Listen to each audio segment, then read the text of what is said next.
everyone. Welcome to HAA's Expert Exchange, where we address real questions with expert answers. My name is Morgan Taylor. I'm the editor for the Abode magazine at HAA, and I'm going to be your moderator today with our host, Gina Erwin. Today is Tuesday, July 7th, and we're talking about managing fear of COVID-19 with your teams.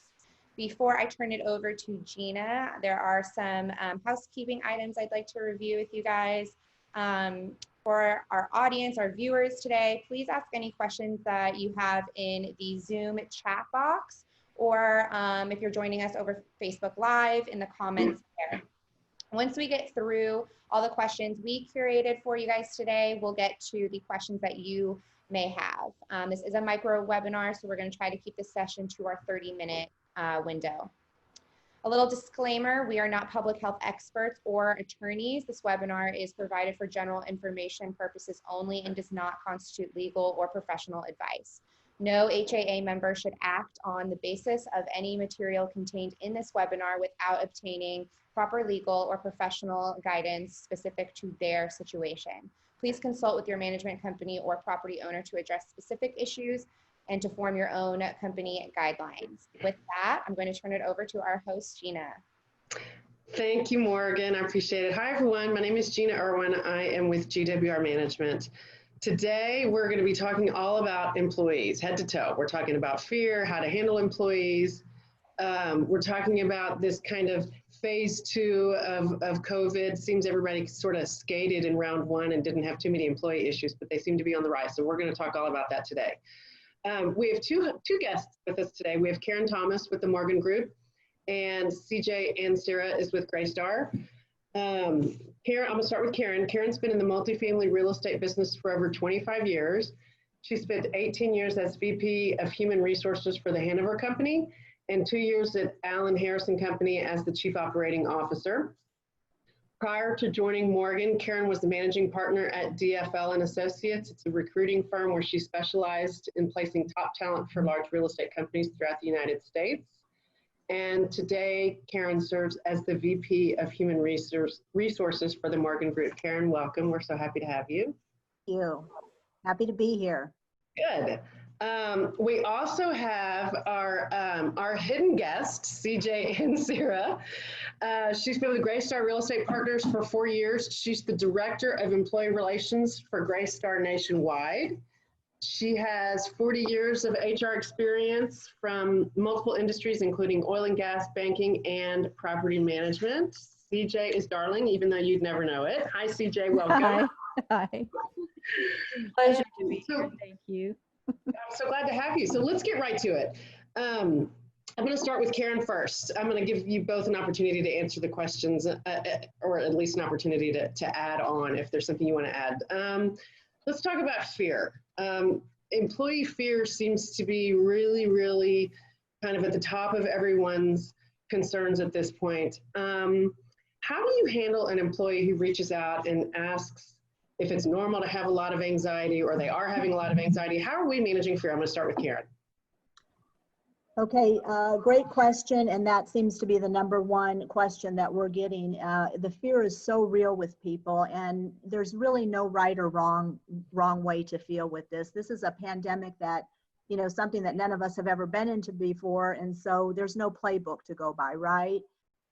So what we do is we really try to encourage our employees at Morgan to practice what we know to be true, that the CDC tells us, by wearing your mask, staying social distancing, washing your hands, taking all those proper precautions that you can do in the workplace.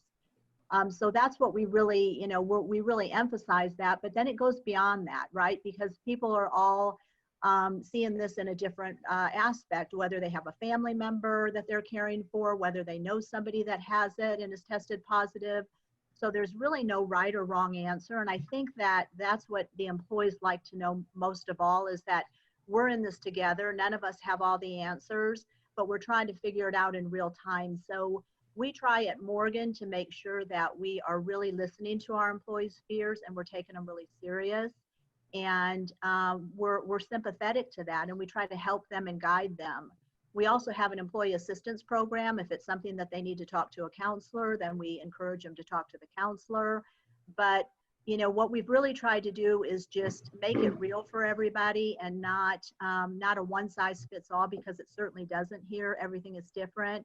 And so to really listen to our employees. So it takes a lot of time to work through this with each individual case, but we do our best to try to understand where they're coming from and to try to guide them back.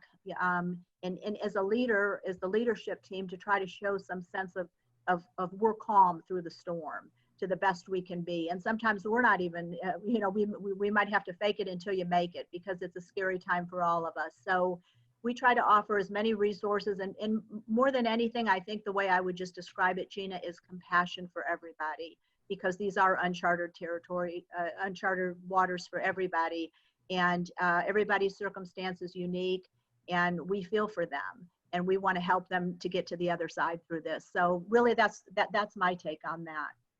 Okay, awesome. CJ, do you have anything to add to that Karen may not have mentioned? Yes, actually, at Greystar, of course, we do have the EAP, but we've also set aside multiple protocols for everyone to follow. We've also set aside the ability to identify yourself as high risk, and thereby we work with you on medical documentation, so that if you need to stay out, as you've been self-identified with medical documentation as high risk. So we've done that. We also have made sure that everyone knows that our protocols are in place for not only following the CDC, the social distancing, the wearing the mask, but also our workplace protocols for cleaning. We've also had to develop some different varied work shifts if we're running on, you know, just a few staff, because we do have people that have either contacted COVID, or they are high risk, or they, for some reason, are not able to report to work.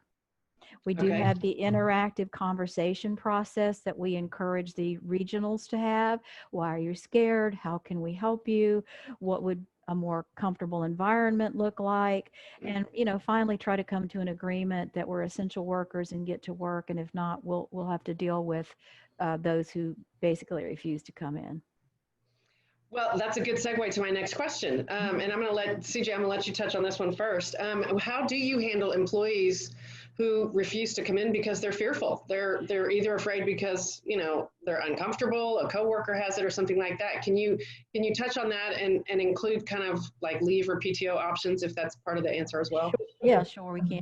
We actually in HR, one of our AR directors did a bucket list, if you will, of what things fall into different buckets. So these are scenarios for us in human resources and for the regionals to go by. So let's just give an example. Let's just say a team member can't work remotely. They've exhausted all of their accrued and future time. Now they're soon to be unpaid. They're sick. They're not sick, but they're afraid. And they don't have any underlying health condition. So we've paid all accrued time. Because it's been exhausted, they need to return to work, or basically they've resigned by refusing to return to work. What if they do have an underlying health condition, or someone in their household does? Then we're going to pay all accrued time. We're going to pay all future time up through the 2020 accruals. Then we also Greystar has enacted 10 days of paid administrative leave if they actually do have COVID, rather than use their PTO. If they support that time away with medical documentation, then we will pay them 10 days of admin pay. Then they would go into their PTO and negative time. Got it. That's very helpful. Does that answer all of the questions? Well, it absolutely touches on a little bit of each of it. What about Karen? What about you guys? Anything to add, or anything different or creative that you've done? You know, we're pretty much in the same situation. We're under 500 employees, so we have some help with the CARES Act as far as, you know, and I'm sure everybody on this call hopefully is familiar with that.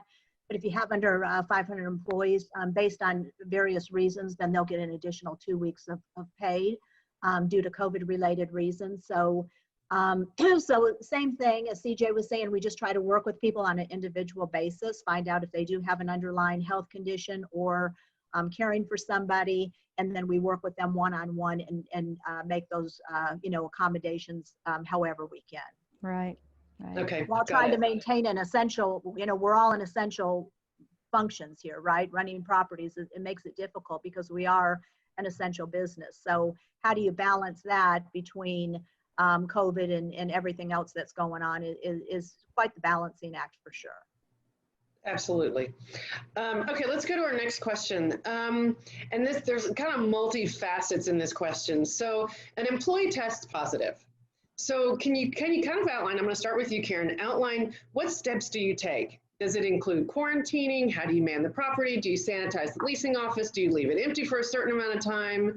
Are they required to test negative when they come back? Do they have to check their fever? I mean, there's probably 10 steps and 20 different answers here, but if you could kind of hone in on it a little bit. We could solve it by just saying yes.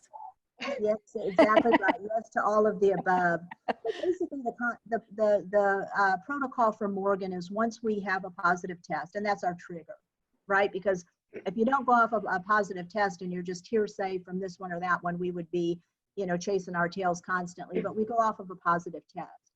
Once we have a positive test confirmed, we go back in and we talk to that individual and we do the contact tracing. So that's where we start. We do a viral clean of the property. So any leasing area maintenance, high touch points or what have you, immediately a viral clean is done. We find out during the contact tracing what the CDC requires. Have you been in close contact with anybody for 10 or more minutes? Some say 15 or more minutes. We even are conservative and say 10 or more minutes without wearing your masks and not practicing that social distancing. If that's the case, then those people that were in contact with that individual not wearing their mask and keeping the social distancing will go into 14-day quarantine or test. The individual who has tested positive will go into quarantine immediately. And is that paid time, can I ask? It is paid time. Yes, it is paid time. We're under 500 employees, so that falls under paid time for Morgan employees. And immediately the viral clean is set.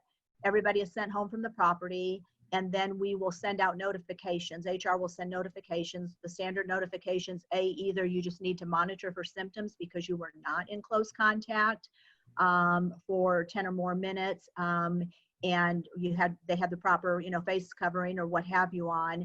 And so that's the majority of the letters that we get. If we find out that you were sitting together sharing a computer screen and with the person who tested positive and you didn't have your face mask on, then we will go ahead and put that person, we'll get them tested and put them into quarantine as well. Okay, and one more question before I turn this over to CJ. I want to piggyback on something you mentioned. You mentioned sanitizing and cleaning the offices. Do you leave the offices empty until a certain period of time has passed before you allow people to come back after the cleaning? Yes, so everything's changing, as we all know, with COVID. Initially, when this first came out, the viral cleans were saying 24 to 48 hours initially when this came out. Now our viral cleaning company is saying they can return within a couple of hours. So what we try to do is, have them leave. If it's at the end of the day, we'll have them leave, say 3 o'clock, we'll get it viral clean that evening, and they're okay to go back to the office the next day. We had one recently where they viral cleaned at 8 in the morning and they were able to return at 9:30. So the viral clean is getting much more sophisticated as we speak.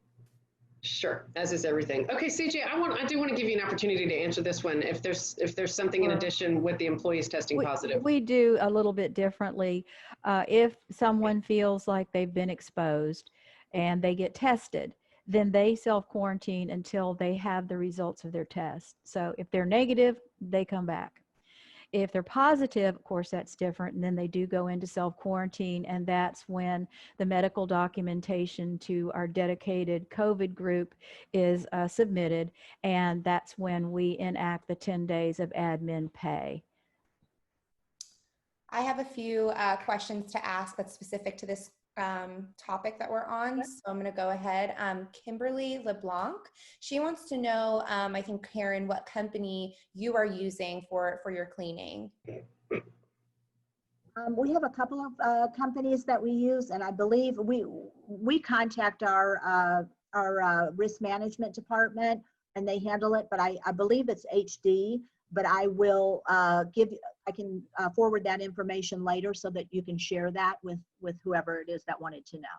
Awesome. Yeah, there are tons of companies that are doing cleaning right now. So Yeah. definitely reach out to your suppliers to ask if they're doing cleaning. Yeah. And so Loretta Wiley, she wants to know, what if the test takes 6 to 10 days to come back? And that's an issue. So what we're seeing now is there's some rapid testing. There's other testing that takes 3 to 4 days, and there's some that's taking as much as 6 or plus days, as this person has asked. So here again, there's no one size fits all. It really depends where they're able to go test, what testing facility. I've had some, which is interesting, that I will send this person, an employee, to a location that I know somebody else had went to that morning, right? And they were able to get tested, and it was very rapid. And then that employee will call me from the car and say, wait a minute, they're turning me away. I've been waiting for 3 hours, and now they're saying they don't have any more testing. And like I can fix it, which I can't, they ran out of testing. So we're running into the same thing. There's no two are alike. Some do take that long, but we require, as CJ does, we require that they stay into quarantine until the test results are back. In the event that they are positive, we don't want them there. And Right. we will get into that a little bit more, like pending test results. So we'll get into that a little bit more. Let's see, one more before we move on. This is from Andrew. When we have a positive test, in quotes, send everyone home for the property, end quote. Does this comment apply to the non-office based maintenance team? Who do you want to answer? I think. Go ahead, CJ. Go ahead, CJ. Well, we ran into issues with some misinterpretation, if you will, if one person tests positive, that everybody has to go home. And we're coming back with asking the question, wait a minute, were you practicing social distancing? Did you have your mask on? Or were we all having pizza lunch in a small room? There's a big difference. And the original intent was never to empty out the entire property at all. We were supposed to be doing our social distancing, wearing our masks, so only those who were exposed under the CDC guidelines, as Karen mentioned, would then be subject to taking a test. So the intent was never to send everyone home, and it all is based on exposure and trying to limit that exposure. I hope that answers his question. It does answer the question, and I don't know if you have any more, Morgan, but it's a great segue into our next question. Are you good? Okay. The next question is a really good one. Obviously, we're all very protective of our employees and employee privacy, and we have HIPAA laws that we have to follow. So how do you guys handle when you do have an employee that's tested positive, but we're not at liberty to release that employee's name to the rest of the employees? How are they to know if they came in contact or if they followed the CDC guidelines of staying 6 feet away and the mask and everything that you've identified? Karen, can you touch on that one? So that goes back to the contact tracing, Gina, that we do. We make sure that we talk to our employee that was affected, excuse me, and we find out, were you practicing social distancing? Did you have your mask on? And if the answer is yes, then we also really will confirm that with other team members as well, just to be sure that we, many times when you first find out that you're positive, you go into a panic mode, right? So the last thing you need is HR drilling you about who you've been in contact with and what have you. So we understand that. So we try to get the answers from them to the best of our ability. And typically they're very good at telling us who they were with, but we'll also confirm that with other team members to say, hey, did you, has the team been practicing social distancing, without saying the individual's name. And so what happens is, as you were saying, Gina, you can't, with the ADA, we all know that we can't say anybody's names. Now, typically at properties, it's a small property, you know, people can talk. And if the employee wants to talk about it themselves, that's up to them, but we don't let it come from the company. But we do assure people that through the contact tracing, you have not been in direct contact with this employee who was infected. And we've done our homework and we've done our due diligence to confirm that. If there's any doubt in our mind at Morgan, we will err on the safe side and send you into self-quarantine. But if it's a pretty black and white one, which most of them are, then we will go ahead and just inform them that through our contact tracing required by the CDC, it appears that you have not had direct contact and you just need to monitor for symptoms. And if you start feeling badly at all, then we want you to go, you know, let us know and go get tested. And some others are fearful at that time and they say, hey, well, I hear you, Karen, but I'm nervous and I want to go test. And we highly encourage that. If people feel uncomfortable with it at all, we do encourage them to go get the testing. Okay, great. Thanks, Karen. CJ, do you have anything to add on that? On an employee that says, you know, hey, if you won't tell me who it is, I don't know if I've been safe or not. We haven't had that scenario. Typically, as Karen said, it is a smaller group and people tend to know anyway because people do talk. So we don't necessarily have to say a name, and we're not about to, but we do go back and say there's a possible exposure. Have you been practicing the social distancing, et cetera? Got it. Once you do the 14-day quarantine period with the employees, can you talk about letting people come back to work? Are you requiring a negative test, 2 negative tests, you know, and then once they're there, testing for fever, things like that? Can you talk about that, CJ, if you could kick it off for us? We started out with requiring 2 negative tests 24 hours apart, but that has proved in the Houston area to be very problematic. Because it's hard enough to get the first test, much less the follow-up test. So we developed a strategy and a protocol based on either if you have had a test, what our strategy is, or if you are symptom-based. So if you're symptom-based, then the team member would no longer have a fever for at least 72 hours. That's 3 full days, of course, without the fever-reducing meds. And other symptoms have improved. For example, there's no cough, no shortness of breath, and there's been at least 10 days that have passed since the symptoms first appeared. If they had a test, then the team member would test negative at least once. That's required. And then they no longer have the fever and the symptoms have improved. Got it. Okay. Karen, anything to add before we go on to the next one? Exactly the same. Okay, exactly. Perfect. Perfect. Okay, so an employee comes to you and they say, look, I have a coworker that's tested positive and I care for someone that's at risk. I have an elderly parent or I have a spouse or someone in my home that's at risk. Is it safe for me to come to work? Karen. Well, so really what we'll do again is we'll kind of understand what the individual circumstances are. And try to be extremely, you know, sympathetic to that as to what they're dealing with. The first thing that I look at is this a position that can work remotely? So, you know, if you do have somebody that you're caring for in your household that's sick, we don't want to put you at risk. And so if we can have that person work remotely and it makes sense to do that, that would be ideal, right? Our whole corporate office is working remotely right now, which is, you know, we're very blessed to be able to do that. If the position does not allow the person to work remotely, excuse me, there's always, it's not black and white here. What is the severity of it? Do they, you know, they care for this person? Do they live in the same household with them? And if all those boxes are yes, I do, and I can't work remotely, I've exhausted any time that I have, would we go into a situation where we would allow them to go on a Family Medical Leave Act? Perhaps we would.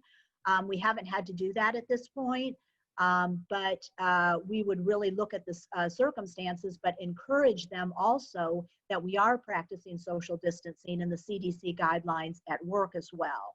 So it really is it really helps to remind them too that, you know, we can protect our loved ones by wearing the mask and by social distancing and by washing our hands and doing all the things that the CDC is requiring. So really at this point, that's what Morgan's doing. Okay. I appreciate that. And I'm just glancing at the time. So in the spirit of time, I'm going to kind of keep pushing through because we got a couple more questions that I do want to get to. We talked about employees waiting for results. Just to confirm for both of you, if you have an employee that is out and is pending the results of a test, and that takes 6 days, 10 days, no matter what it is, that employee is not allowed to come back to work without the results, correct? Correct. Okay, perfect.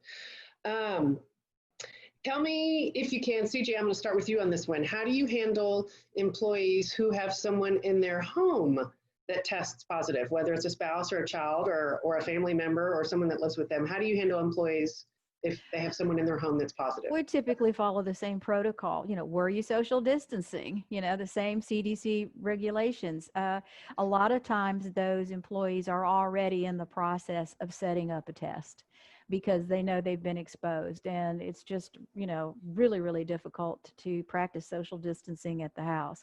So unless they are taking special steps in social distancing, they don't have any symptoms, then they're probably setting up a test. We can't require that, obviously, but the second they have symptoms, they would be sent home. Got it. Okay, thank you, CJ. Karen, I'm going to let you answer the next one. Probably the same question, but a little bit further removed. What do you do with an employee that comes to you that says they were exposed to someone after hours, not necessarily in their home, but they were exposed to someone that tested positive? So it's going to be pretty much the same situation. You're going to say, well, how close, you're going to go through that contact tracing basically to say, were you in close contact? If you were in close contact, are you experiencing any symptoms? And if they say that, I was in very close contact, we're going to, as CJ said, we can't mandate that they test, but we highly suggest it, that they go ahead and get testing just out of an abundance of caution. That's our new word on everything. Shelley Watson, who runs our property management, and that's everything's in an abundance of caution right now, we discuss. So I think that, what we do is we just really try to do the contact tracing with them, talk to them, but it really comes down to, are they experiencing symptoms? And we know a lot of people with this are asymptomatic as well. So you have to be careful with that. And that's why we really encourage that these CDC guidelines and the protocols that we're putting in place at Morgan within our walls are so important for everybody to follow. So if you have been exposed to somebody outside of the office, but if you come into the office and you've even got it, you're asymptomatic, if you stay away from your fellow employees by keeping that social distance, by wearing your mask and following all the CDC protocol, very, very minimal chances what the CDC is saying of chances of spreading it. So that's how we're handling that. I don't know, CJ, if you're doing it any differently over at Greystar. No, pretty much the same. Okay, perfect. I have one last question before I turn it over to Morgan to see if there's anything else that's out there, and I want to give both of you an opportunity to answer this. CJ, if you could talk about once the procedures have been completed, once the employees are out, and once they come back, if they've tested positive, once they come back to work, what protocols? We talked about testing, whether it's 1 or 2, but once they're at work, when they come back, do you have them test for fever every day? Do they require how many tests? Can you talk about that? Well, at Greystar, we are asking, we're following different jurisdictions. So obviously we're talking about Houston today, but with 17,000 employees, we have various jurisdictions, not only throughout the United States, but throughout the world. So there are jurisdictions in the United States that require temperatures to be taken. So we are following that in those local jurisdictions where it's required. In Houston, it's not required, but we are asking employees to be on their honor that they've taken their test, their temperature, before they come back to work every morning. There are some areas that want to take temperatures in the Houston area. We haven't mandated that that would be done on our properties yet in the Houston area. And yes, they do require absolutely a negative test, again, without those symptoms before they return. Okay, Karen? Yeah, basically the same thing. The little bit different is we have what's called a partnership pledge, and we have, it's basically Morgan's pledge to you to keep you safe, and your pledge back to us to keep your team members safe. So each associate is required to acknowledge the partnership pledge that says, I will wear my face covering, I will monitor my temperature every day before I come to the office. If I have a fever, I won't come to the office. I'll report it to my supervisor and to human resources immediately. So we really kind of reiterate constantly with our employees how important that partnership pledge is, because we can't control what people are going to do outside of our offices, our walls, as I say. But when you're within a Morgan wall, if we're all doing our part to kind of mitigate this and keep each other safe, it's really a pledge and a commitment to each other, and really goes along with Morgan's core values. That's interesting. Is that a written pledge that you have where the employee signs? Mhm. That's Yes. great. That's great. We I like post that. it onto our UltiPro, which is who our payroll provider is. And so everybody sees it when they log in. It's in English and Spanish. And just basically it's so, and we monitor to make sure that everybody, new hires, and they understand that before they even enter the first day of work, right? Because you've got people coming in, they could be bringing it in and they don't know what your policies and procedures are at your company. So even pre-hire, they're aware of our partnership pledge and acknowledge it before they enter the property. Okay, fantastic. Morgan, I think that's the end of my list of questions. Do you have anything else that's coming in from out there? Yeah, I do. I have a few questions. Let's see. So James Gregory and Elton Yang have similar questions, so I'm just going to group them together. They basically want to know, what are the best practices on letting employees know that someone else has tested positive? And how often or frequent do you send those letters? If the resident tested positive and you send a letter out that day, then another one test positive 3 days later, would you send another letter to the residents and or employees? DJ, me? Whoever. I'll start. So we, anytime that we have a positive case for an employee, we send that letter. So you could get one today and you could get another one tomorrow. And then we do the reviral clean as well. So as often as we have a positive case come in, we will go ahead and send out the notification, do the contact tracing, and send out the notification to employees. Perfect. I would say the only difference at Greystar is we probably would not send a letter to employees in a small group. We would probably in a staff meeting say that, you know, we have a concern and, you know, if you feel like you've been exposed and we're not following social distancing, we'd make the announcement that way rather than sending a letter. And then as needed to residents. Okay, and since we are, you know, at 12:33, I'm just going to ask one more question. Do you guys, this was to, if a family member, someone in the home, not your employee necessarily, but if they test positive, a family member tests positive, do you require that they provide a positive test, or just the employee? Are you just focusing on employees? Ooh, employee only. Yeah. Okay, perfect. Sorry, did someone else have something else to say? Karen did. So I said the same thing, employee only. Okay, cool. All right, well, there were some questions we couldn't get to, but if you do have any other questions, we are not medical professionals. So if you have any medical specific questions, please consult with your physician. And I think that's it. I think that's going to do it. Join us same time next week. What are we talking about? We're talking about operating with less staff and how to hire in a pandemic. It's going to be a good one. Karen and CJ, thank you so much for joining us today. Good luck, stay safe, and we will see you all next week. Thank you all. Bye-bye. Bye. Stay safe.